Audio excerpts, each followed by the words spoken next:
ที่ระลึกอันสูงสุดบัวเฮาเจ้าพุทธท่านทั้งหลาย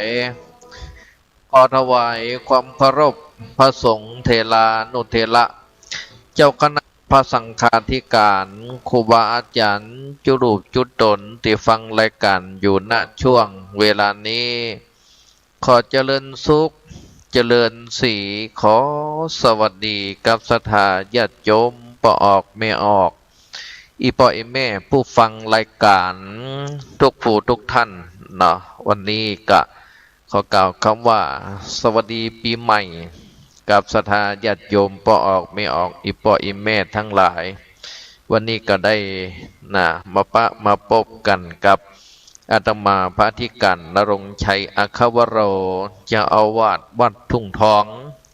ตำบลวิเชษนครอำเภอเจห่มจังหวัดลำปาง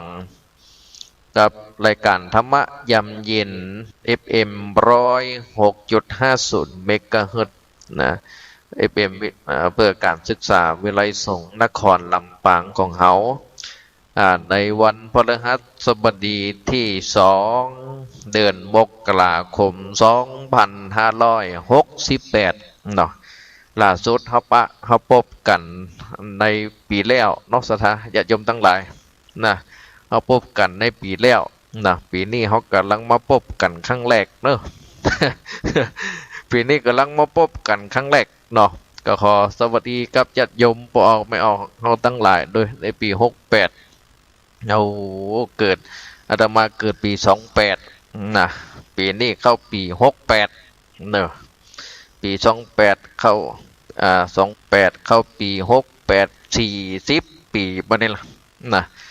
ต้องอายุเข้าเลข4ล่ะสถาญาติโยมทั้งหลายนะสถาญาติโยมนี่เคยผ่านมาแล้วเลข4บางคนเลข6บางคนเลข7นะโอ้เฒ่าแก่ไปถึงวันสถาญาติโยมทั้งหลายโอ้มันนึกบ่ฝันเนาะคนเฮานี่โอ้อยู่ไปเป็นไปตึงวันอายุและวัยก้าวล่วงไปติ๊กๆนะเฮามีบุญกับสถาญาติโยมปอออกไม่ออกเฮาโอ้อายุถึงผ่าน40มา50 60 70นะพูดว่า10ปีอาบน้ำบ่หนาว20ปีแอวสาวบ่กาย30ปียังบ่นายสงสาร40ปีนี่ยากการยังผ้านี่พูดว่า50ปีสาวน้อยดาบ่เจ็บใจ60ปีไอเหมือนฟ้านโขกจ้ะ70ปีบ่โหกเต็มตัวนะ80ปีไข้หัวเหมือนให้90ปีนี่ขี้ไหลบ่ฮู้จ้ะ100ปีนี่ใครกระตายมันใครกระตายอ่ะนะ100อยู่ถึง100ปีได้ก็โอ้มีบุญนะเกิน10ปีไปนี่ก็โอ้ศรัทธาอีป่อยแม่เฮาทั้งหลายบุญนักสักใหญ่นะโซเฉลี่ยมาแล้วคนเฮามนุษย์เพิ่นว่า70ถึง75ปีก็ล่ำจากนั้นไปแล้วโอ้จะตานะบุญขนาดนะจะตานะบุญอายุมันควรยืนอยู่จากนั้นก็เป็นลมโพลมใสให้กับลูกหลานตันเต้าเฮาแฮมปีเป็นปีเป็นวันไปนะก็เพราะว่าเฮาได้เกิดมาเป็นเจ้าพุทธมาพบพระพุทธศาสนาได้ฟังธรรมขององค์สมเด็จพระสัมมาสัมพุทธเจ้าแล้วไปประคับประคองชีวิตประจำวันของเฮาโดยการใจความคิดในการเห็นหูตั้งโลกกับตั้งธรรมควบคู่กันเพื่อเป็นการประคับประคองเฮาในการก้าวอย่างเดินในการทำกิจกรรมในการอยู่ในสังคมก็ถือว่าเฮาท่านทั้งหลายนี่เป็นผู้มีบุญซะนะเป็นผู้มีบุญเป็นตัวจีได้ผู้ไผปัจจหูจีหันซะญาติโยมทั้งหลายไผปัจจหูจีหันเพราะมันได้ก็ว่าบุญมันได้ก็ว่าบาปนะบางว่ามีกาตัวเจ้าบุญอีเนาะเราปลาข้างบ้านนี่ชื่อว่าบุญใจก็นะ ปลาข้างบ้านนี่ชื่อว่าบุญมีกะหันอยู่หรอตัวเจ้าว่าหันจะได้ตัวบุญอีนะแต่คนตั้งชื่อว่าบาปนี่คงมีเนาะแต่นะอย่าโยนทั้งหลาย เพราะฉะนั้นเนาะวันนี้ก็ไข่อุกจ่ากับสถาญาติโยมทั้งหลายในธรรมะยามเย็นประจำวันพฤหัสบดีในวันนี้ช่วงสิ้นปีที่ผ่านมา หลายตีหลายตังหลายวัดหลายวาก็คงจะจัดกิจกรรมมีทั้งงานปล่อยงานรำก็มีงานโศกงานเศร้าก็มีนะมันก็มีหลายอย่างเข้ากันไปพอโลกนี่เหมือนลงละครเท่าท่านทั้งหลายเกิดมาแสดงละครคนฉากคนตอนนะคนฉากคนตอนเฮามีชีวิตอยู่เนี่ยมันมีแหมหลายตอนอยู่นะเมื่อตายไปแล้วก็เหมือนกับละครอวสานแต่หลังจากนั้นมันก็เริ่มละครบทใหม่เกิดขึ้นในปรโลกหน้าอันนั้นเฮาฮู้มันจะเกิดละครบทใดเกิดขึ้นนะอันนั้นเป็นเรื่องของปรโลกคือโลกอื่นนะเป็นเรื่องของปรปุญญาตาทวดนะทำบุญส่วนตันในฐานะที่ลูกเต้าเหล่าหลานเฮาปิกบันปิกจองมาก็ดีบางคนบัดได้มาโอ้กะคิดว่าเทศกาลอย่างอีคนคงจะนักคงจะมาย้ำอื่นเวลาอื่นเอาดีกว่าติรถบรรนักบรรณาก็ดีแฮมอย่างหนึ่งบางคนลูกเพิ่งกะปิกมาเพราะว่าได้เวลาเปิ่นบริษัทร้านค้าเปิ่นเฮยยุดก็มีโอกาสได้ปิกบันปิกจองก็ถือโอกาสเนี่ยพักผ่อนรวมกันกับครอบครัวกินข้าวกินปลารวมกันสดาญาติโยมทั้งหลายก็ถือว่าได้ทำกิจกรรมกับคนในครอบครัวปากันกินข้าวกินน้ำอยู่กันในบ้านในจองปากันไปทำบุญสุนทานเสบาตหยัดน้ำก็มีแล้วแต่ว่าวิธีของไผของมันเนาะแล้วแต่วิธีของไผของมันบางคนก็ไปสวดมนต์คำปีนะบางคนก็ไปสวดมนต์คำปีเอาสวดเป็นว่าจะฮือตุเจ้านะสวดตึงวันก็ได้กะนะ สวดตึงวันก็ได้ก็ถือว่าบางทีบางครั้งแหละมันก็เป็นกิจกรรมเนาะสถาญาติโยมทั้งหลายมันเป็นกิจกรรมที่จักจูงคนบางคนเปิ่นบ่ชอบฉลองบ่ชอบอบายมุขดื่มกินสุรายาเมาเปิ่นกับป้ากันไปวัดไปว่าบางทีบางครั้งละอ่อนฉลองกันอยู่บ้านบางทีก็นอนบัดลับเสียงดังพ่องยังพ่องคนเฒ่าคนแก่ก็ไปตั้งวัดตั้งวาก็ถือว่าได้แบ่งสรรปันส่วนกัน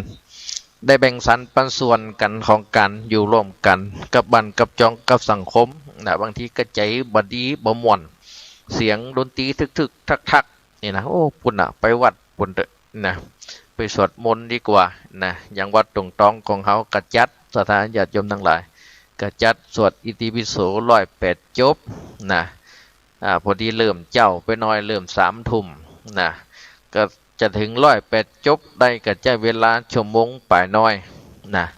ชั่วโมงป่ายน้อยถึง108จบมันถึง4 ทุ่มยุ่มถึง5 ทุ่มกำเตียอย่างใดสวดสวากขาโต14 รอบนะสวดสุปฏิปันโนในแฮม38 รอบพระคุณของพุทธเจ้า56คุณของพระธรรมเจ้ามี14คุณพระสังฆเจ้ามี38รวมกันแล้วได้160 160ถึงอิติปิโส108สวากขาโตสุปฏิปันโน160 รอบสถาญาติโยมทั้งหลายเนาะก็มีเจริญเมตตาภาวนาแผ่เมตตานะสวดมนต์อันเป็นสิริมงคลข้ามปีบางคนบางท่านก็ไปวัดไปว่าคืนต้นปีใหม่โอ้วันที่1ที่2บางคนกับลูกเต้าหล่อหลานกับปีกวันที่1บางคนกับปีกวันที่2วันนี้พ้องอันนี้ก็ถือว่าเป็นช่วงเวลาที่สั้นๆเนาะที่เฮานี่โอ้แต่ก่อนเป็นละอ่อนละเด็กอยู่กับบ้านกับจองเฮียนประถมเป็นละอ่อนตอนเต้นอยู่แล้วก็ใหญ่มาจะไปทำการทำงานต่างอำเภอต่างจังหวัดต่างประเทศใครไปเอวหั่นเอวนี่เดี๋ยวนี้ใหญ่มาแล้ว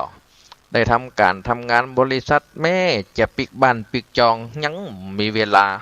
เนาะสถาญาติโยมทั้งหลายแม่จะปิกบ้านปิกจองยัง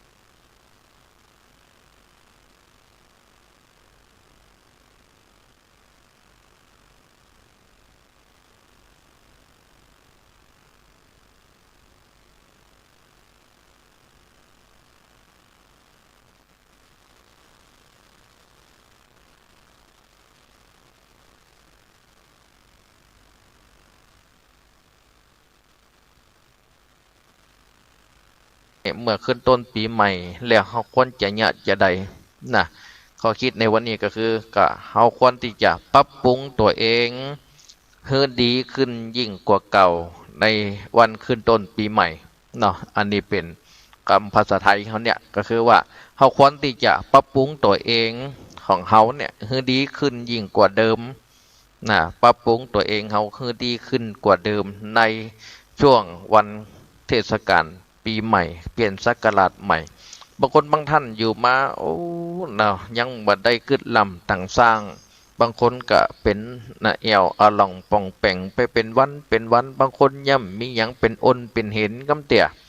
นะเขาก็ลองมาฟังพอนอกสถาญาติโยมโอ้เขาควรจะใจนะถ้าฟังแล้วมันได้เป็นข้อคิดถ้ามันโดนจิตโดนใจนะสามารถทำเมื่อเขาเปลี่ยนความคิดของเขาในการดำเนินชีวิตได้อันนี้ก็อาตมาก็ขออนุโมทนาหลวงหน้าสถาญาติโยมทั้งหลายนะเครื่องเทศกาลปีใหม่2568ถ้าเขาเป็นละอ่อนเขาก็บอกว่านะเขาก็ใหญ่ขึ้นมาแห่งปีนะอายุขวบก็เป็น2 ขวบเขาก็ใหญ่ขึ้นมาแห่งปีถ้าเป็นคนแก่นะระหว่างละอ่อนกับคนแก่ถ้าเป็นคนแก่ก็บอกว่าโอ้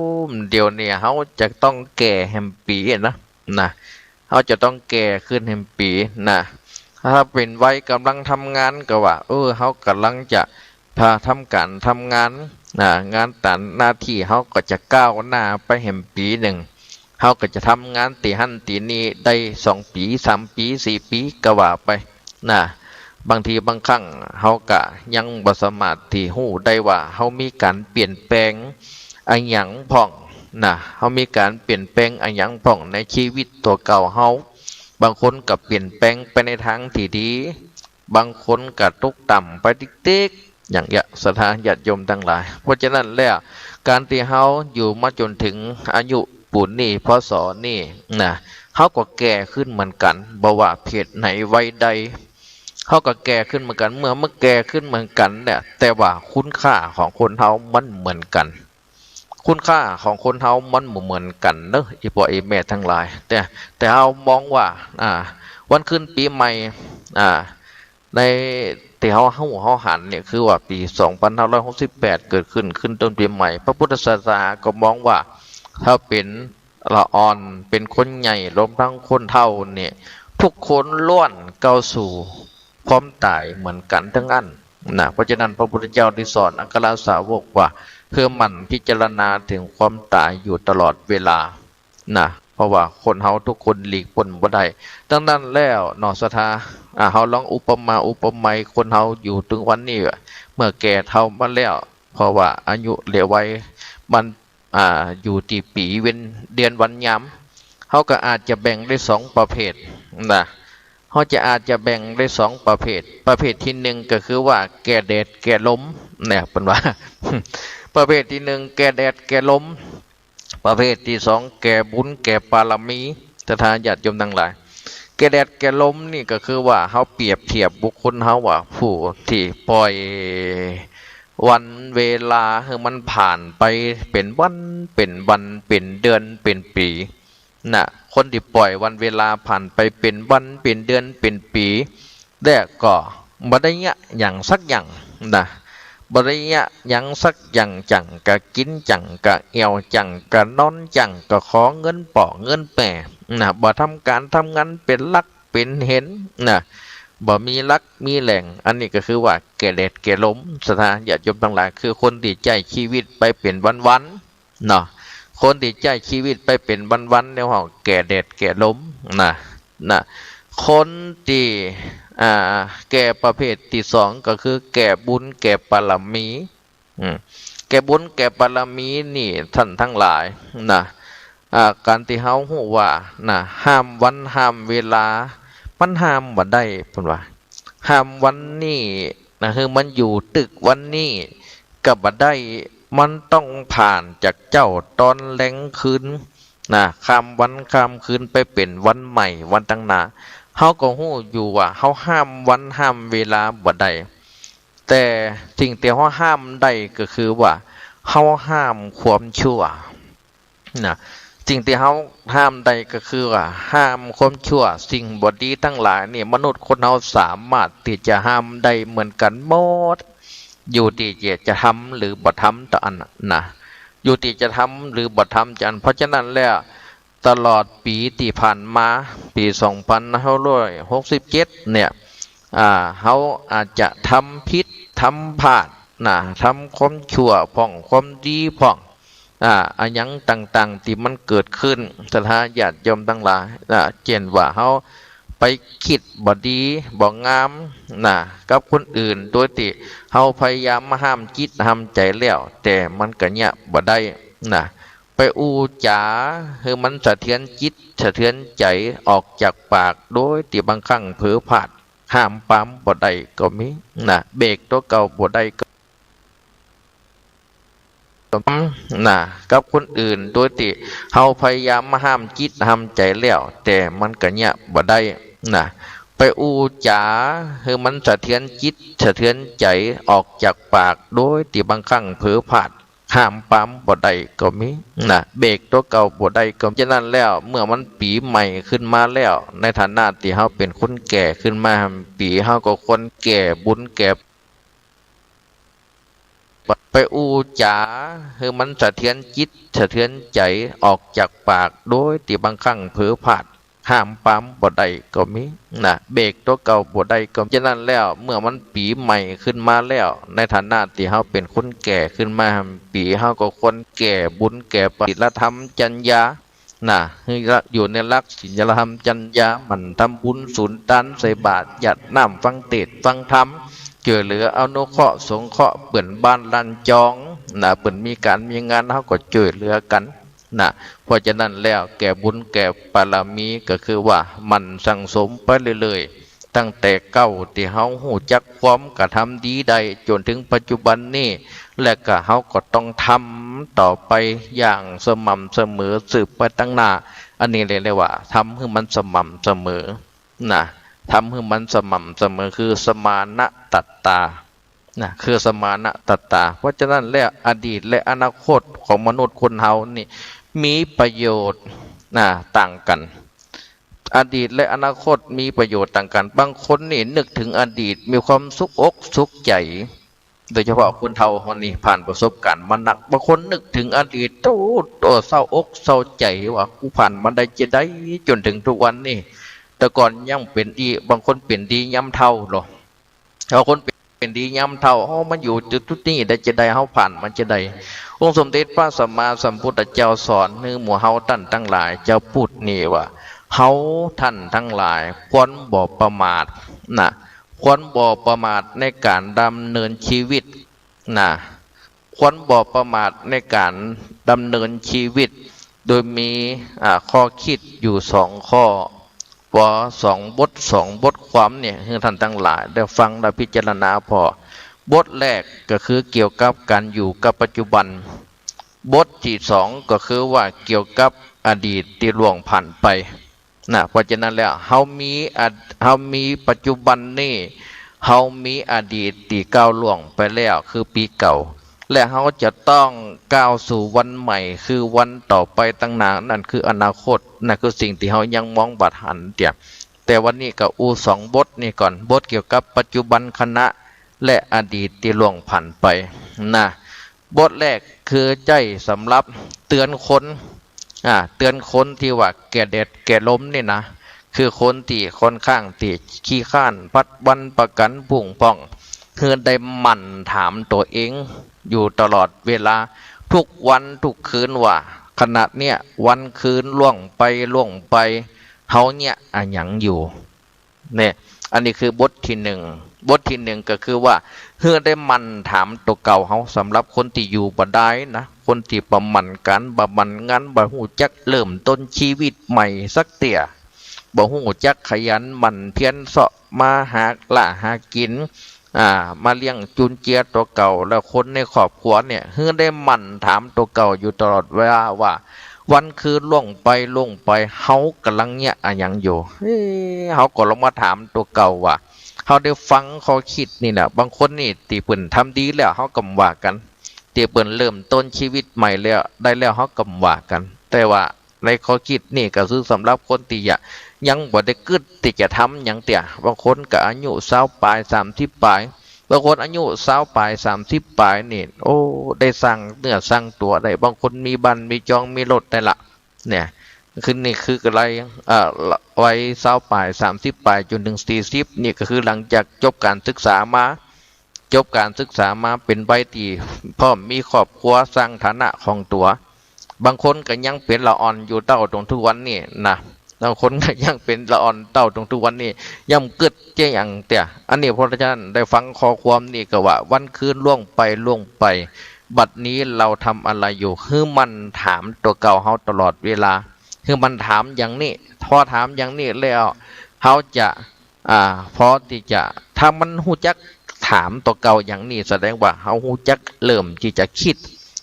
กับชีวิตประจำวันของเฮาตีว่ามันคงมันบัดได้ที่มีอย่างก้าวหน้าขึ้นมันอย่างเก่ามันเป็นเพราะอันอย่างมันจะหู้เสาะหาเก้าสายไปเหตุละสระ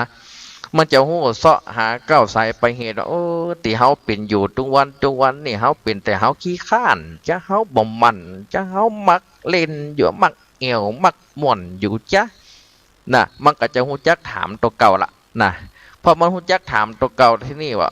เฮากินเหล้าหนักไปจ้าสูบบุหรี่หนักไปจ้าไปหลุ่มหลงไปตั้งอบายามุกหนักไปจ้าเฮาจนถึงอยู่ในสภาพอย่างนี้จนถึงทุกวันนี้ถามละมันก็จะได้หู้เสาะหาผลหาเหตุขึ้นมาละนะผลของมันก็คือว่าเฮาอยู่ในสภาพอย่างนี้นะเฮาเลยหูจักคิดว่าเฮาเนี่ยยังอยู่นะพอเฮาหู้ผลมันจะนี่สุดท้ายถ้าคนเปิ่งคิดได้มันจะไปเสาะหาเหตุละมันจะไปเสาะหาเหตุพอมันเสาะหาเหตุได้โอ้ตีเฮาบ่มีอย่างเปิ่นอย่างต่างเป็นแต่เฮาขี้ข้านนะเป็นแต่เฮาหุมเอวหุมเล่นอยู่ได้เงินมาก็ไปซื้อกินจ่ายเล่นเหี่ยหมดนำบ่เก็บหอมรอมริบแบ่งสรรปันส่วนเงินคำกำเกี่ยวไว้พองเฮาถึงมีอยู่มีกินอย่างเปิ่นได้เงินเดือนมาก็กุมก็เป็นเดือนนะบางทีบ่พอใจพดเดือนก็มีบางทีก็ไปจ่ายการลดกางวดลดกาผ่อนบันจ่ายกาหนี้บัตรอันยังต่างๆนั้นนะพองจะเงินเกินตัวเราไปเพราะฉะนั้นแล้วมันก็จะหู้จักกึดละเพราะมันหู้จักผลจักเหตุแล้วมันก็หู้จักกึดละ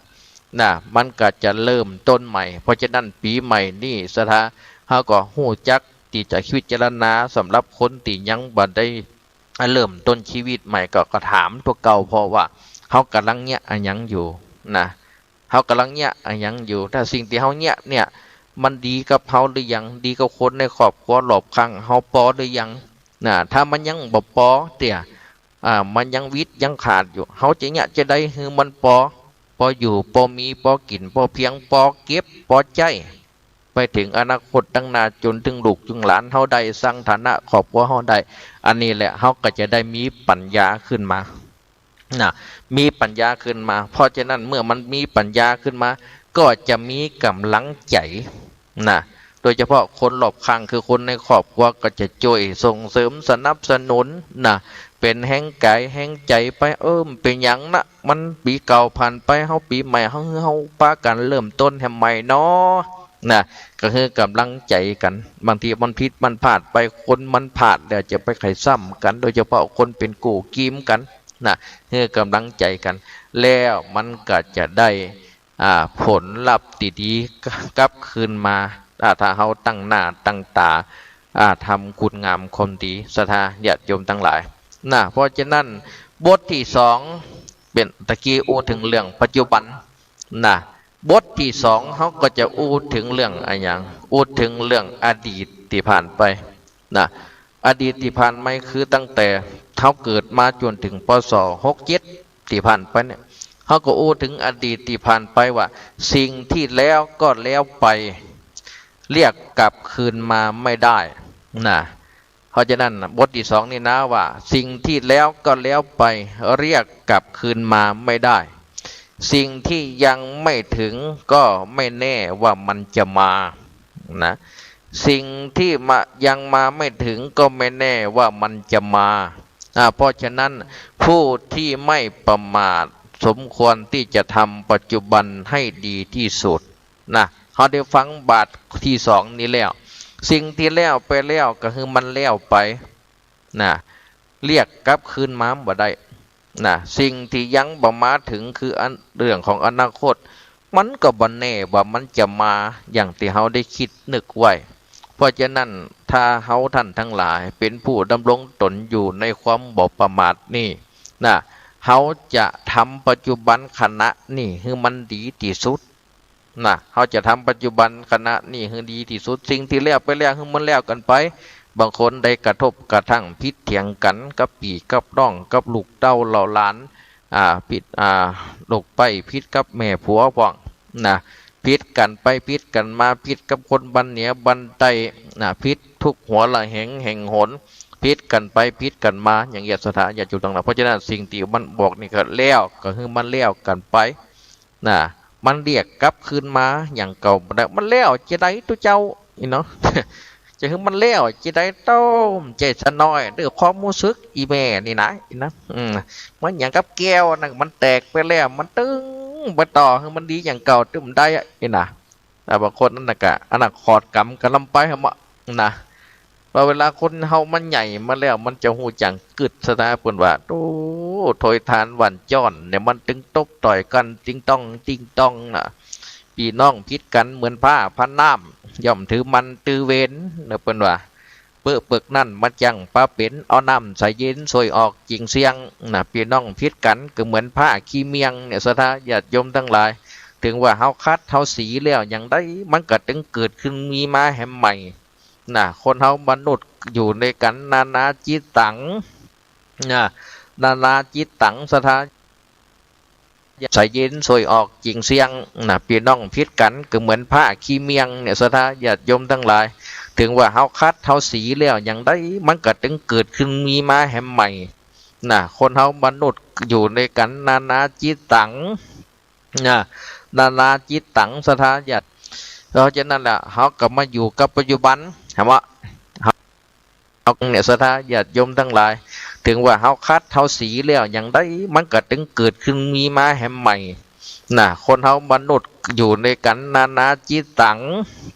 นะนาจิตตังสถาญาติเพราะฉะนั้นแหละเฮาก็มาอยู่กับปัจจุบันถามว่าเฮาหวังบ่สมหวังในสิ่งที่ต้องการอันยังต่างๆนานามันผิดหวังอยู่หั่นบางคนก็จมปักลำ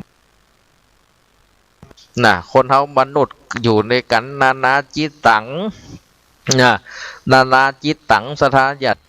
เพราะฉะนั้นแหละเฮาก็มาอยู่กับปัจจุบันถามว่าเฮาหวังบ่สมหวัง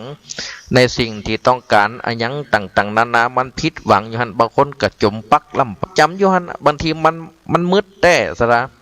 มืดแต่จุบโตมืดจมป้อมหูจุมืดจะได้มันก็ฝังใจเนาะคนเฮานี่นะบางทีก็ฝังใจจะบ่ปล่อยบ่ละบ่ได้นะก็มีนี่หั่นน่ะเพราะฉะนั้นแหละมันแล้วก็คือเรียกไปเรียกกลับคืนมาบ่ได้เฮาจะหวังว่าโอกาสตั้งหน้านะโอกาสตั้งหน้าอนาคตเฮายังกว้างยังไกลอยู่เฮาเป็นคนหนุ่มอยู่เฮายังแข็งแรงอยู่นี่เนาะเฮายังหนุ่มเฮายังแข็งแรงอยู่มีโอกาสแถมนักนะบางทีเฮาจะไปคิดจะนั่นมันบ่แน่ว่ามันจะมานะสิ่งที่ยังมาไม่ถึงก็ไม่แน่ว่าจะมานะ อย่างบางคนบางท่านวันนี้เนาะวันความหวังของศรัทธาญาติโยมทั้งหลายนะบางคนหวังว่าต้องออกตอนนี้แน่นอนวันนี้นะพอถึงเวลาเปิ่นประกาศผลสลากมาแล้วใจชะกำอันนี้เนี่ยสิ่งที่คิดว่ามันจะมามันก็บ่มาสิ่งที่คิดว่ามันจะกำลังจะมาบ่ถึงก็บ่แน่ว่ามันจะมาเหมือนกันนะเพราะฉะนั้นแล้วเนี่ยเปิ่นถึงว่าเฮาอย่าประมาทนะในชีวิตและวัยของคนเฮาเนี่ยอย่าไปประมาทนะอยู่กับปัจจุบันให้ดีที่สุดความจริงแล้วบาท2 บาทคาถา2 บทนี่สถานญาติโยมทั้งหลายนะบาท2 บาทคาถา2 บทนี่เพิ่นนึงเฮาบทแรกเพิ่นนึงเฮาอยู่กับปัจจุบันนึงเฮาได้ถามตัวเก่าเพื่อให้เฮายังเรียกสติตัวเก่าเพื่อเฮาได้เรียกสติตัวเก่านะว่าโอ้เฮานี่มันอายุปูนนี่ละนะพอเปลี่ยนพอฝูงพอปีพอน้อง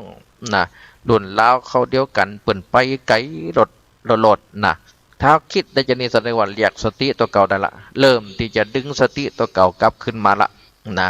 คือความระลึกรู้นะตัวเก่าเริ่มดึงขึ้นมาละล่ะแล้วที่นี่ก็เมื่อถามตัวเก่าแล้วก็ทิ้งอดีตแล้วก็คือมองไปตั้งหน้าคือมองไปตั้งหน้าว่าเขาจะไปในลู่ทางใดแนวทางใดคือเขาจะพอเทียบไปเปรียบไปเอียบกับคนอื่นเปิ่นได้นะเพราะฉะนั้นบาทที่สองนี่ก็คือว่ามันสิ่งที่มันล่วงไปแล้วเขาจะไปย้อนวันเวลาเหมือนละครนี่กำได้แฮมะคือไปอยู่ในวันที่มันมีความสุขที่สุดในชีวิตกับบ่ได้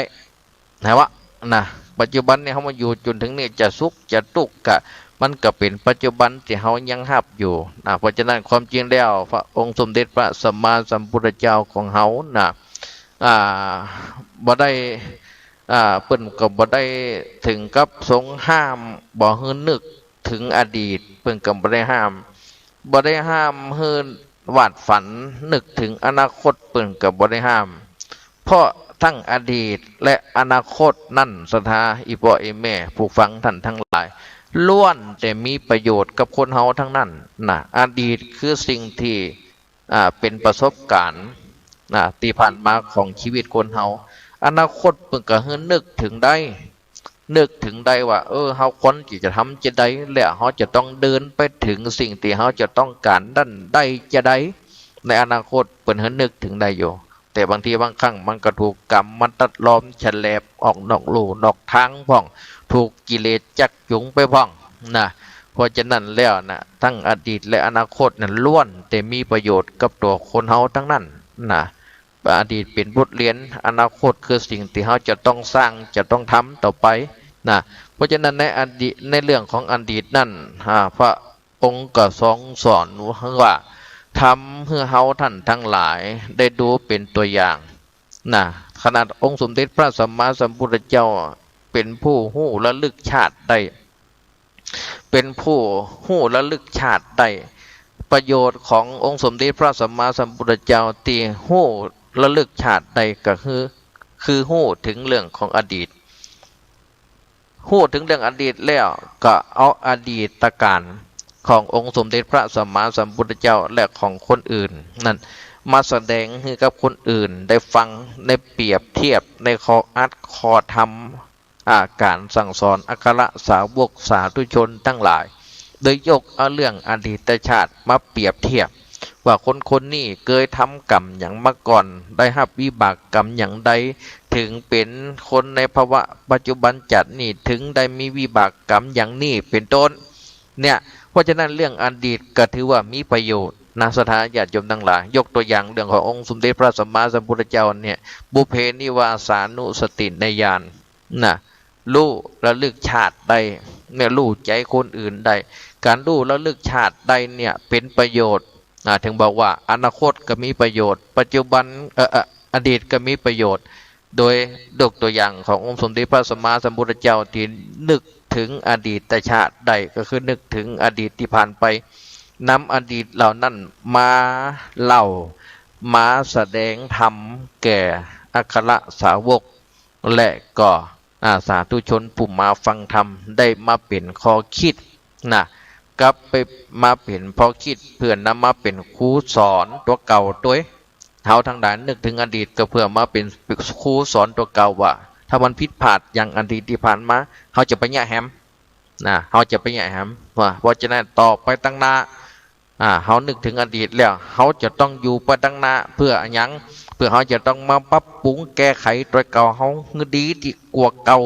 กว่าในอดีตแล้วก็เอามาทำเมื่อเขานี่หูจักระมัดระวังตัวเก่า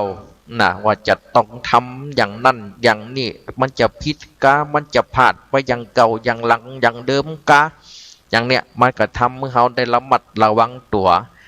เพราะว่าการนึกถึงอดีตอย่างเนี้ยจะทำเมื่อเขาเป็นคนมีสติสถาโดยเฉพาะในอดีตที่มันเลี้ยวไล่นะจะทำเมื่อเขามีสติข้อดีของอดีตก็ทำเมื่อเขามีสติในสิ่งที่เลี้ยวที่ไล่ก็จะทำเมื่อเขามีสติละหยังละความชั่วได้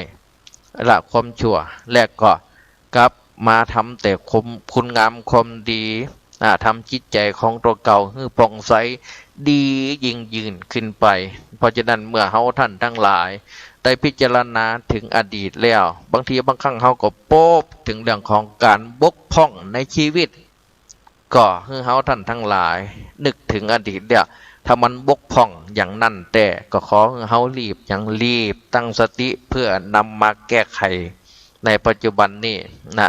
สิ่งที่ดีอยู่แล้วเฮาเป็นคนเกิดมาบางคนอดีตบ่ดีเนาะบางคนอดีตก็ดีอยู่แล้วสิ่งที่มันดีๆอยู่แล้วเฮาก็มาพัฒนาปรับปรุงให้มันดียิ่งขึ้นไปอันนี้แหละพูดถึงเรื่องอดีตก็เป็นประโยชน์เนาะส่วนเรื่องอนาคตที่ยังบ่มาถึงสถามันก็มีประโยชน์จะได้เรื่องของอนาคตหากเฮาท่านทั้งหลายจะทำการทำงานหรือเฮาท่านทั้งหลายจะดำเนินชีวิตอย่างใดอย่างหนึ่งเฮาก็ควรดำเนินชีวิตโดยความบ่ประมาท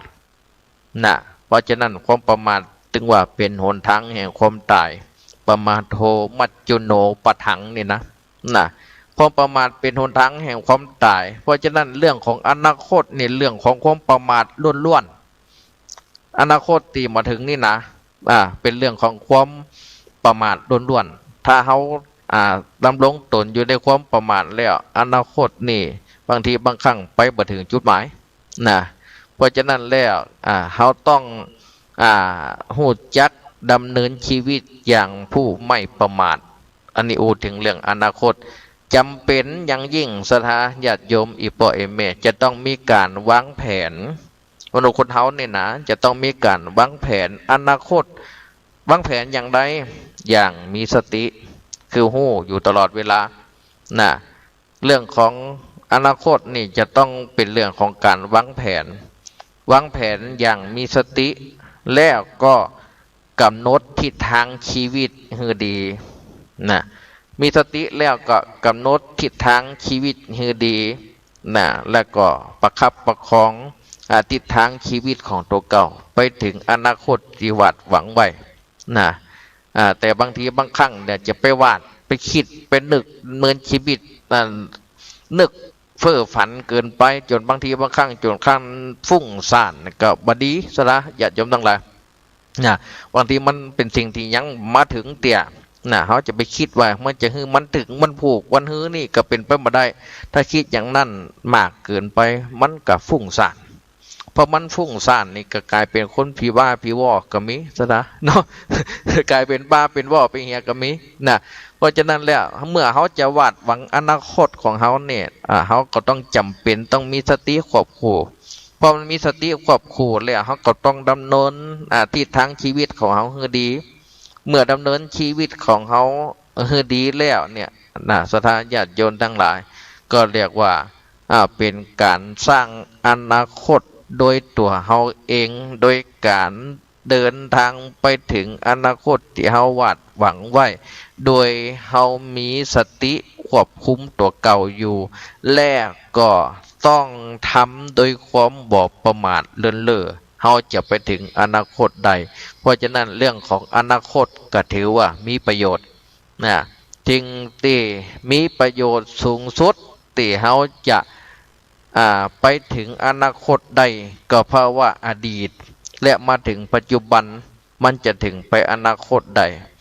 เพราะฉะนั้นปัจจุบันที่เขาอยู่เนี่ยเขานึกถึงอดีตเพื่อเป็นการมาเตือนตัวเก่าในสิ่งที่พลาดพลั้งไปเมื่อมันพลาดพลั้งไปปัจจุบันนี่เขาควรจะแก้ไขพอเขาควรแก้ไขแล้วปุ๊บแล้วก็เขาประคองสติเพื่อดำรงตนก้าวไปสู่อนาคตโดยความไม่ประมาทเพราะฉะนั้นแล้ว3อย่างนี่อดีตปัจจุบันอนาคตเนี่ยสถาญาติโยมอีปออีแม่เฮาในฐานะที่ขึ้นต้นศักราชใหม่เนี่ยเฮาได้หันเรื่องของอดีตคือปีศักราชที่ผ่านไปปัจจุบันนี่เฮาอยู่ในวันที่2มกราเฮาอยู่กับปัจจุบันเฮาอยู่กับปัจจุบันเราก็ต้องมองไปหาอดีตละเฮาจะมองไปหาอดีตว่ามันมีตั้งสุขมันมีตั้งทุกข์มันมีตั้งสมหวังและผิดหวัง ที่มันคนบัดตุกแห่เลยก็มีแต่มีส่วนน้อยสมหวังมาตลอดก็มีคนที่มันมีความตุกมาตลอดต่อปัจจุบันเนี่ยเขาเหลียวไปพอแล้วเขาเนี่ยมันดัดบัดหาสักอย่างเขาก็ต้องจะได้มาสั่งปัจจุบันให้มันดีเอาอดีตเนี่ยมาเป็นบทเรียนเอาอดีตมาเป็นบทเรียนแต่คนที่เป็นดีมาตั้งแต่อ่อนแต่ออดจนถึงปัจจุบันนี่ได้ย้อนไปหาอดีตเนี่ยตู้มีผิดพลาดน้อยขนาดเขาก็ต้องมาทำต่อเสริมต่อเสริมต่อยอดเพื่อมันดีและพัฒนายิ่งขึ้นไปแหมเพื่อจะต้องนำชีวิตของเขาในวันนี้ไปสู่อนาคตตั้งหน้าเป็นตัวอย่างที่ดีเป็นคนสร้างครอบครัวฮือมั่งฮือมีเป็นคนขยันหมั่นเพียรเป็นคนเป็นที่ฮักของพี่น้องเจ้าบ้านเป็นคนเป็นที่ฮักของสังคมชุมชนเพราะฉะนั้นแล้วเนาะอีปอเอแม่ผู้ฟังท่านทั้งหลายเขาจะต้องว่าเขาอยู่กับปัจจุบันเขาก็ต้องทำจิตใจให้มดใจป่องแผ้วจะไปให้มันขุ่นข้องหม่องมัวหาเจนเพราะชีวิตเขาเป็นของเขาชีวิตของเขาเป็นของเขาเพราะปัจจุบันนี่มันเป็นของเขานะมันเป็นของเขาเมื่อเขาตายไปแล้วมันกำเหลืออันอย่างที่มันเป็นของเขาจะไปใช้ชีวิตให้มันขุ่นข้องหม่องมัวเศร้าส้อยหงอยเหงากลายเป็นตุกไปตึงวันมันก็มีอย่างเกิดขึ้นมันก็มีอย่างพัฒนาให้มันดีเกิดขึ้นเพราะฉะนั้นล่ะเขาอยู่ปัจจุบันนี่ก็ทำเมื่อชีวิตให้สดใสผ่องใสอยู่ตลอดเวลานั่นคือสจิตตปริโยทปันนังการจิตของตนให้ผ่องแผ้วอยู่ตลอดเวลาเขาก็จะบอกคุณคล้องหมองมัวเขาก็จะบ่เศร้าส้อยหงอยเหงาบ่เป็นคนตุกอมโศกอมโลกอมไฟนั่นเจนเขาต้องมองทุกสิ่งทุกอย่างมันเป็นสัจธรรมบางคนบ่เคยเป็นโรคเป็นภัยกำลังจะมาเป็นบางคนแรกเป็นโรคเป็นภัยมาแล้วหนักหนาปะปานกำลังมาหายก็มีเพราะฉะนั้นเมื่อมันหายเนี่ยจะได้รักษาสภาพความที่มันหายกับเขาสุขภาพแข็งแรงคือมันดีไปกว่าเก่าไปสู่อนาคตก็คือว่าทำให้เราอายุมันขวัญยืนอยู่กระดูกกระเตาไปแห่นหมื่นเนี่ยแต่ว่าฉะนั้นแล้วอีปออีแม่ผู้ฟังท่านทั้งหลายวันนี้ได้อูถึงเรื่องของว่าเขาจะอยู่กับชีวิตปัจจุบันเนี่ยในการขึ้นต้นศักราชใหม่ปีใหม่พศใหม่เนี่ยเขาควรจะได้ก็คือว่าเขาต้องปรับปรุงตัวเองให้มันดียิ่งขึ้นกว่าเดิมปรับปรุงตัวเองให้มันดียิ่งขึ้นกว่าเดิมก็คือว่าเขาจะต้องบอกเป็นคนแก่แดดแก่ลมก็คือว่าอยู่ไปเป็นวันเขาก็ควรเป็นคนที่แก่บุญแก่บารมีคือสั่งสมบุญญาบารมีทำความดีไปเรื่อยๆทำคุณงามความดีไปเรื่อยๆแล้วก็เขาจะไปจมปักอยู่กับอดีตคือมองอดีตคือมีประโยชน์คือมองอนาคตคือมีประโยชน์การมองอดีตคือมีประโยชน์นั่นก็คือว่านึกถึงเหตุการณ์ที่ผ่านมามองอนาคตคือเป็นประโยชน์ก็คือหวังสิ่งที่ต้องการไว้และก็ประคองสติตัวเก่าและก็บ่คือประมาทอยู่ตลอดเวลาสิ่งที่เขาจะไปสู่อนาคตใดก็คือว่าทำปัจจุบันนี้คือมันดีที่สุดคือคิดดีทำดีพูดดีทำแต่ทิ้งดีแล้วชีวิตก็คบคนดีเขาก็จะเจอแต่สิ่งดีๆในอนาคตตั้งนาสืบไปวันนี้อูจากับอีปออีแม่ข้อคิดธรรมะยำเย็นคือการปรับปรุงชีวิตของเขาให้ดีขึ้นกว่าเก่าในการเริ่มต้นปีใหม่ด้วยการทำคุณงามความดีละอดีตที่มันบ่ดีผันไปเริ่มต้นใหม่กับปีศักราชใหม่เพื่อไปสู่เช่นชัยในโอกาสอนาคตตั้งหน้าด้วยการใจสติคือมันเกิดปัญญาโดยการใจชีวิตบ่ประมาทในชีวิตและวัยสืบต่อไปวันนี้ก็เห็นว่าสมควรแก่เวลาอีพ่ออีแม่ท่านทั้งหลายท้ายที่สุด10 นาที อวดจาเป็นกำลังจิตกำลังใจสวัสดีปีใหม่กับอีปออีแม่ผู้ฟังรายการสัก10 นาทีนอ0801219317เนออีปออีแม่ท่านทั้งหลายนะวันนี้รู้สึกว่าปีนี้สถาอีปออีแม่ท่านทั้งหลายโอ้บางอากาศ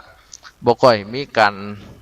ฉลองคึกคืนกันสักต่อใดจากสังเกตในหมู่บ้านก็เสียงเพลงก็บ่ค่อยมีนะก็ถือว่าบางคนก็ยังบ่ได้ปิกบ้านปิกจองเตื้อก็มีและก็บางทีบางครั้งก็ดูเหมือนว่าเศรษฐกิจมันบ่ค่อยดีตัวเศรษฐกิจมันบ่ค่อยดีเพราะเศรษฐกิจมันบ่ค่อยดีคนก็บ่ค่อยจับไข่จ่ายคนบ่ค่อยจับไข่จ่ายเพื่อรักษาไว้คืออาจจะตุปัจจัยเงินคำกำแก้วเอาไว้เลี้ยงตัวเก่าอันนี้ก็ถือว่าเป็นสิ่งที่ดีนะมาบางทีบางครั้งมาฉลองเกินไปก็อย่าเงินคำของเฮารั่วไหลเฮาจะไปสู่อนาคตตั้งหน้ามันก็จะดูยิ่งยากลำบากเนาะเจริญพรแม่น้อยจ้าแม่อันนี้นะแม่ฟังอยู่นะสาธุก็ว่าวิทยุมันดีจ้าวันนี้ผมมีไปโทรมาดีเห็นชัดเจนดีแล้วสาธุไปแอวตั้งใดแม่ปีใหม่นี่ได้ไปทั้งใดกำเตียมันมีงานศพแต่เขาตายท่านแต่เจ้าเราไปกับไปงานศพเหรอแม่เป็นกำลังใจนาท่านเลยวันนั้นแม่โทรไปหาท่านเอาโทรศัพท์ละไว้แม่เปิงเจออันน่ะว่าหันปอกคำเริ่มโทรกันมาแม่ว่าบ้านเพเปิดกำไฟจังพร้อมเกิมไฟท่านเปิดไฟวัน31เอาอีกวันที่30นะแม่แล้วก็วันน้ำมูนั่นตู้มูนั่นไป2 ตนราคาเปิดไปวัน31นี่ก็ไปกับปอมันไปจ้าน้อยวันนั้นเพราะว่าสืบชะตาอยู่เนาะแล้วคนกับมาสืบชะตาเนาะจะเลินลุงเลี้ยงคนกับมาหลายแม่เจ้าน่ะก็ออกไปสืบชะตาจ้าน้อยไปถึงปุ่นป11 โมงปลายล่ะเตะทำลงแล้วปอเตียงปลายล่ะวันนั้นนะนึกว่าเขาทำบุญมาก็จะเจริญลุงเลี้ยงดีจัดตุเลี้ยงใหม่แล้วท่านเอ๋ยก็ขอให้แม่อายุมันขวัญยืนตลอดเด้อเจ้าแม่ก็เป็นกำลังใจนะสาธุแม่เนอเจ้าเจริญพรแม่เขียวเจ้าไว้เจ้ามาถูกใจจริงโอ้แม่ไปทำใช่ทำจิตจัดการอย่างมาไปยันใส่บาตรบาตรอย่างมาโอ้ทันวันนี้ทุกอกทุกใจแม่กูยังเลยสาธุเจ้านะอีเมนได้ไปวัดอยู่ก้าสิ้นปีนี่ไปมากันเราเปิดอันปันปะเขาว่าบันไหนแล้วไปแต่ไปแค่จิตจัดการเมื่อคืนเปิดบอกไปกันเล่นไปจะกำหยอกเปิดจัดสืบชะตาแล้วไหมล่ะเจ้าติดวัดงานนะวัดนางแลเจ้าวัดบันแลนได้ไหมล่ะวัดนางแลเปิดกันเลยว่าวันดาแม่ก็ไปวันจิตจัดการแม่ก็ไปนะคืนมาชวนผมไปเปิดหอมไปถึงไปบ่อยเนี่ยเขาไปกำไปเนาะทานหวานที่สุกอกถูกใจว่าเจ้าสวัสดีปีใหม่เจ้าสวัสดีปีใหม่เด้อแม่เนอบุญกรรมบุญจูเด้อแม่เนอเจ้าว่าสาเป็นกำลังใจนะเจ้าสาธุโอ้โยมแม่เขียวบ้านนางแลสวัสดีปีใหม่เด้อแม่เขียวนี่เปิ้นโทรมาปรึกษาตุเจ้าโอ้เปิ้นสวดอิติปิโส108 ถึงวันเปิ้นว่าโอ้ดีขนาดสวดอิติปิโส108 ถึงวันเปิ้นว่านะโอ้แม่ตุ้มเอาหยังมานับอีนะจำได้หมดว่าสวดถึงที่นี่เนี่ยได้ถึงกี่รอบอีนะโอ้อันนี้ก็ดีเนาะอย่างทุเจ้าสวดนี่เอานับมานับอยู่นะไม่เขียวบนว่าเปิ้นเอาอย่างมานับสักอย่างไม่จำได้บนว่านะเนาะอันนี้ก็เป็นความสามารถของไผของมันเนาะเอาแม่เพ็ญศรีสุทะเปิ้นว่าวันนี้เปิ้นมีโจกมีใจขึ้นต้นปีใหม่เปิ้นไปแอวมาได้โจกได้ใจเนาะยินดีด้วยเด้อแม่เพ็ญศรีเนาะก็อีพ่ออีแม่ผู้ฟังท่านทั้งหลายเนาะขึ้นต้นปีใหม่มันกับปีเดือนวันยามอย่างคนเฮาเพิ่นว่าเนาะมนุษย์คนเฮาเกิดมาในโลกสงสารนะพญายักษ์นะมี ตาสองข้างนะมีฟัน34ศรัทธาญาติโยมทั้งหลายก็คือปีเทวันยามของเขานะปีเทวันยามมันผ่านดวงไปเขาก็จะเห็นธรรมทั้งหลายที่จะเกิดขึ้นก็คือว่านะอนิจจังทุกขังอนัตถาความบ่เที่ยงแท้นะเป็นทุกข์เป็นอนัตตาเกิดขึ้นกับตัวเฮาเห็นสัจธรรมในโลกมนุษย์สงสารว่ามีหยังที่จะคงทนอยู่ได้ตลอดไปสิ่งที่เฮาจะต้องเจอเหมือนกันทุกคนก็คือความตายจากกันเนาะเจริญพรเด้อโยมแม่อ้อยเจ้าครับเจ้าแล้วยังขายครัวได้กี่วันอีแม่มันยังสักวันนะเจ้าโอ้ไอปีใหม่ซ้ำอันคนหลายเนาะดูตั้งขายแม่ขายหมดดีมันเดี๋ยวนี้ต้มหัวหมูนี่อะไรยังก็แม่ต้มหัวหมูเอาไปเหรอเอาไปขายกะอ๋อนึกว่าไปแก้บนถูกเหล็กมันนิ่มใจกะเป็นวันที่เราในถูกแก่โอ้ย090ในออกเมื่อ50คูณ50เลยอันนี้มันชื่อเดี๋ยวอีแม่นั่นเนาะมันตึงบางทีน่าที่ได้ย่างขายของสักกึ่ง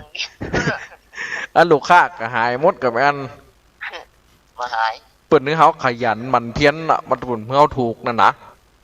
มันบอกโอ้จะได้มันอยู่ที่ไหนมันถึงกล้าขายอยู่ยังไงก็กล้าขายอย่างเงี้ยข่อมจะตาชีวิตมันมาจะนั่นอีแม่ห่อมไผ่ห่อมมันติวานะกะแจ้งมากับไปการถ้าของมาขายมันเนี่ยเขาโดยเนี่ยมันยังเขาบังงอมนี่เอ็มอีแม่มันบังงอมเนี่ยมันงอมได้ปบปะคนหลายติวานะเจ้ามันม่วนนิดแล้วช่วงนี้เทมขายดีคนหนักสิ้นปีเนาะไม่เนาะเจ้าเอาเดี๋ยแม่ทำบุญด้วยนั่นเนาะที่แม่ก็ไปสวดมนต์อยู่กะคำปีสวดเจ้าโอ้ปฏิวัติบันมอนเลยไหมล่ะเจ้าโอ้คนหลายอยู่กะสิ้นปีบางคนก็ไปสวดมนต์บางคนก็กินเลี้ยงกันอันนี้เรื่องเรายาปากปิ้งนี่มันเกี่ยวบกข้องนั่นเนาะดูเดี้ยไอ้แม่มันจะได้ทำเงาสุขภาพแข็งแรงตาสุขภาพตัวเก่าไว้นั่นเนาะนะบุญอย่างเดียวดีแล้วไอ้แม่บรรปลายชีวิตแล้วเนาะเจ้าอันน่ะบุญกรรมบุญจูนนะแม่เนาะเจ้ากับน้ำมันสการเนี่ยสาธุเอาเนาะอีปออีแม่ปอออกไม่ออกผู้ฟังท่านทั้งหลายเวลาหมดบทเวลาท้ายที่สุดนี่ก็ขออนุโมทนาฮืออีปออีแม่ปอออกไม่ออกศรัทธาฮือใดอยู่เล่าเจ้าดีอยู่ดีมีทุกข์นะคิดสิ่งใดก็ขอสมความมุ่งมั่นปรารถนาสิ่งบดีบ่งามทั้งหลายก็ขอฮือไปกับปีเก่าเดือนเก่าศักราชเก่าปีใหม่ศักราชใหม่เริ่มต้นปี2568ก็ขอให้มีโชคมีใจสุขภาพพลานามัยแข็งแรงสมบูรณ์อายุมันคนยืนบุธิจำเริญกินข้าวลำน้ำลง